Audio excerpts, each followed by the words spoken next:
position that we used to have before. Secondly, making Ireland a better place to do business. I've set out my position on this. I want to be able to prove that by 2016, this is the best small country in the world in which to do business. And thirdly, we want to give Irish business a global reach and a global vision.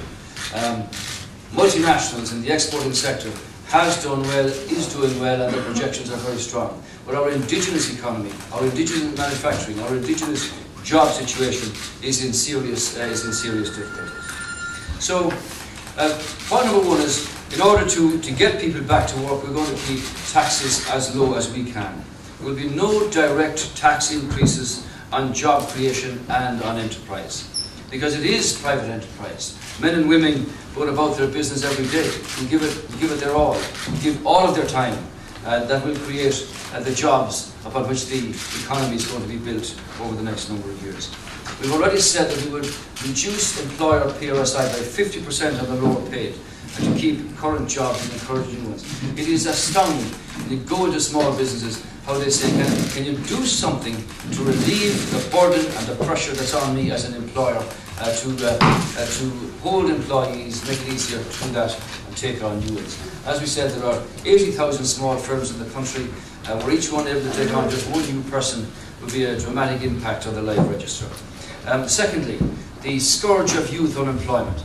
Getting Ireland working means exporting goods and means exporting services. It doesn't mean exporting our young people or exporting our graduates. I've made the point oftentimes, in the next decade we'll see enormous changes on a world scale. And we have to be able to compete, to ride those waves of changes as they come, otherwise we fail the future.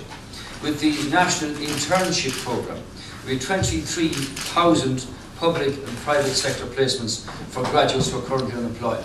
You knock on the doors, and they come out and say, I'm a qualified engineer, I'm an architect, a graphic designer, or whatever, welder, no jobs. What am I supposed to do? Stay at home all day and do nothing? For early school leavers, we've put in place a programme for 17,000 second chance educational places. But all those young men and women who got involved in elements of the construction sector and didn't finish their education, didn't go through that process completely, they now have themselves in a limbo from which we can help them get out of that. And also a temporary increase in the community employment schemes, which in many cases have done very valuable work around the country. Secondly, we want to make Ireland a better place to do business. That means streamlining, it means modernising wherever and whenever possible, and we've a whole range of ideas on that.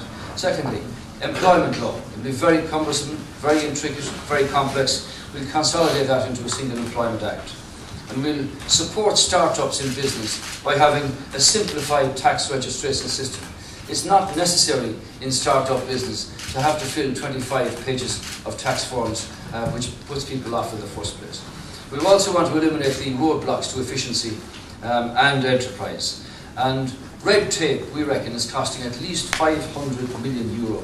And from that we want to change the system to better inspection and licensing authority and a single food inspectorate.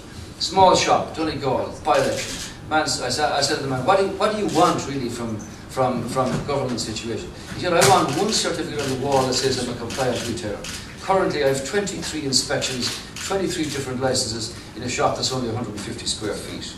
We believe the small business is the passport to jobs and a better future for this country. And we're going to look seriously, we have in place a programme for a single business tax for micro businesses with revenue of under €75,000 a year, of which there are many. That will lessen the bureaucratic headaches